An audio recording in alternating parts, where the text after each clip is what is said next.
Kita langsung ke Bang Ginting. Iya. Tidak terwujudnya pertemuan karena itu tadi. Banyaknya titipan mantan, titipan dari Pak Jokowi di kabinetnya Prabowo. Ya, jadi begini, Prabowo itu presiden. Jadi nggak ada yang bisa ngatur-ngatur sesungguhnya. Urusan Presiden Prabowo dengan sang mantan itu sesungguhnya udah selesai. Oke lah, Jokowi turut membantu Prabowo menjadi presiden. Tapi Prabowo juga turut membantu Gibran menjadi wakil presiden. Sehingga urusan hutang budi itu udah selesai. Apalagi cawe-cawe Jokowi menitipkan orang-orangnya di dalam kabinet atau jabatan-jabatan itu udah selesai. Jadi saatnya sesungguhnya kita ingin lihat Prabowo yang sesungguhnya. Jangan kemudian mau diatur-atur dan dia bukan bayang-bayang Jokowi. Harus tegas di situ. Apalagi menurut saya saat ini posisi Gerindra dengan PDIP itu, PDIP lebih membutuhkan Gerindra daripada Gerindra membutuhkan PDIP. Kenapa?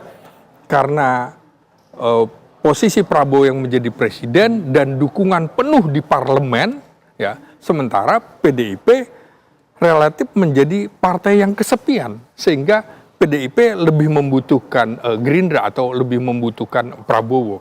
Karena itu menurut saya posisi PDIP juga kan harus jelas, tapi katanya posisi PDIP kejelasannya menunggu Kongres. Tapi kan untuk demokrasi bagus. Prabowo sebagai jembatan mempertemukan presiden kelima dan juga presiden ketujuh.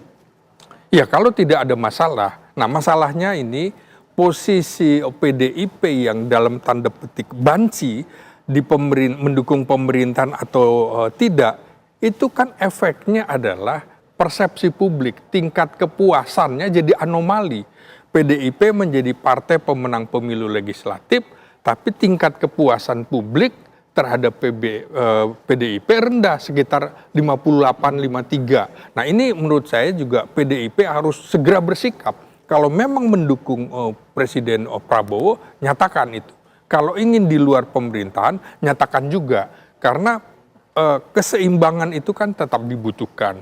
Publik tetap membutuhkan PDIP sebagai partai besar untuk mengingatkan kepada pemerintah, misalnya ada program-program yang keliru, nyatakan saja, itu bagus menurut saya daripada kemudian didiamkan, menggelincirkan seperti kasus gas 3 kilo, gas melon itu, kan ada pernyataan-pernyataan kontradiksi, di mana misalnya Kepala Kantor Komunikasi Kepresiden menyatakan Bahlil benar, tapi kemudian Wakil Ketua DPR yang juga Ketua Harian Gerindra menyatakan Prabowo itu tidak setuju dengan cara-cara seperti itu. Prabowo ingin pemerintah dekat dengan rakyat, itu jangan menyengsarakan. Bang Ginting itu bisa tema sendiri. Tapi saya mau ke PDI Perjuangan, sebenarnya pagar pembatasnya apa sih yang mencolok?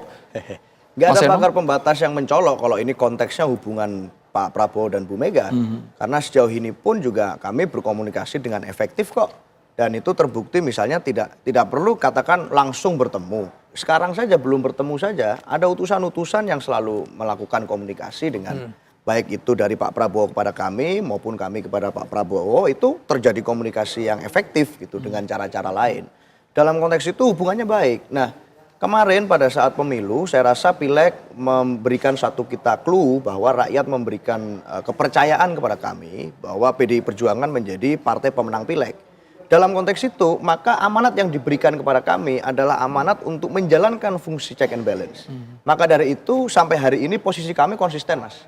Kita tetap berada di luar pemerintahan, kita tidak masuk ke dalam kabinet pemerintahan Pak Prabowo, tetapi bukan berarti pada saat kami di luar, kami apa-apa kemudian saling serang aja dong. Semua program pemerintah kita anggap salah, semua program pemerintah kita asal carok. Di program-program yang kami rasa itu adalah senafas dengan program kami, program-program yang pro rakyat, tentu kami akan memberikan dukungan. Dalam konteks itu posisinya adalah mitra strategis yang memberikan kritik konstruktif. Tetap proporsional. Proporsional, jadi apapun itu, kalau itu baik ya kami bilang baik, kalau itu buruk ya mohon berikan kami ruang untuk bisa memberikan kritik secara konstruktif. Itu posisi politik kami. Jadi untuk tanggal 15 Februari, obat yang bisa mencairkan antara Joko Widodo dan juga Megawati Soekarnoputri ini ada nggak? Sudah ketemu belum, Mas Seno? Ya, Pak Prabowo itu sekarang adalah kepala negara dan kepala pemerintahan. Beliau menjadi orang number one person in this country. Orang nomor 1 hari ini di negara ini yang harusnya tidak didikte oleh siapapun. Harusnya tidak perlu lagi memikirkan berada di bayang-bayang siapapun. Dan rakyat menunggu itu, saya rasa. Modal trust dari masyarakat biasa hari ini sangat tinggi kok kepada beliau secara person. Kita bisa lihat dari survei secara kualitatif ya. Ada kepercayaan approval rating yang sangat tinggi untuk Pak Prabowo di angka yang jauh lebih tinggi dari yang dicapai oleh Pak Jokowi pada saat periode pertama sebagai presiden dulu. Di angka 81, sekian persen kalau nggak salah Pak Prabowo.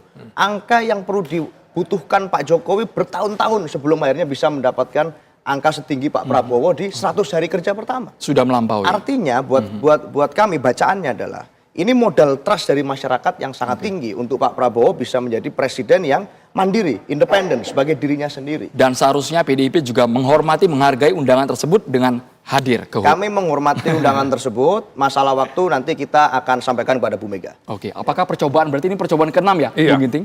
Hadir atau batal lagi? Kebetulan Megawati sedang di Roma, jadi banyak jalan menuju Roma. Pertemuan itu nampaknya akan dilakukan pertemuan khusus, bukan sedang banyak kalangan. Jadi pertemuan khusus antara Prabowo dengan Megawati, saya yakin akan terjadi baik sebelum Kongres PDIP pada Maret atau April ini, atau pada saat Kongres itu. Jadi saya yakin pertemuan ini 80% akan terlaksana, karena bangsa juga menunggu pertemuan dua tokoh besar ini. Implikasinya apa buat cerminan demokrasi kita, Bung Ginting? Kalau memang dua tokoh nasional yang selama ini mungkin gesekannya sangat kencang di mata halayak, tapi nanti bisa terjadi. Ya, saya kira ini kan harus ada kontrol sosial objektif. Tadi misalnya bagaimana posisi PDIP yang di luar pemerintahan akan melihat secara objektif, kalau memang baik dikatakan baik, kalau buruk dikatakan buruk. Sehingga pertemuan ini memunculkan perspektif bagus bahwa Indonesia tidak, walaupun berbeda pandangan tapi tetap bersahabat. Apalagi kedua tokoh ini bersahabat sejak tahun 80-an, Bung. Semoga nggak ada sakit hati, Mas Seno. Singkat. Ya, kita sebagai satu partai berdiri dengan tradisi saling hormat-menghormati posisi politik siapapun, termasuk persahabatan dan silaturahmi dengan partai-partai politik lain, kita jaga dengan baik. Apapun standing point politiknya pada saat pemilu, tetapi hubungan silaturahmi dengan berbagai partai selama ini kita jaga dengan baik. Spesifik Mas dengan Pak Jokowi, Mas. Kalau dengan partai-partai politik, Pak Jokowi kan tidak punya partai, katanya partai independen tuh beliau menyampaikan. Nah, kalau dengan sesama partai secara kelembagaan hubungan kami baik sekali, gitu. Nah, itu yang kami rasa dalam konteks undangan Gerindra, kami menjaga hubungan baik itu, kami menghormati, dan kami percaya bahwa teman-teman Gerindra sebagai partai pemenang Pilpres dan kami sebagai partai pemenang Pileg bisa saling menghormati posisi itu selama sekian tahun ke depan. Kita tunggu kejutan tanggal 15 Februari di hari ulang tahun Partai Gerindra nanti. Apakah bertemu antara Presiden ke-5 dan juga Presiden ke-7 Republik Indonesia. Terima kasih Mas Aryo Seno dan juga Bung Slamet Ginting di Kabar Petang.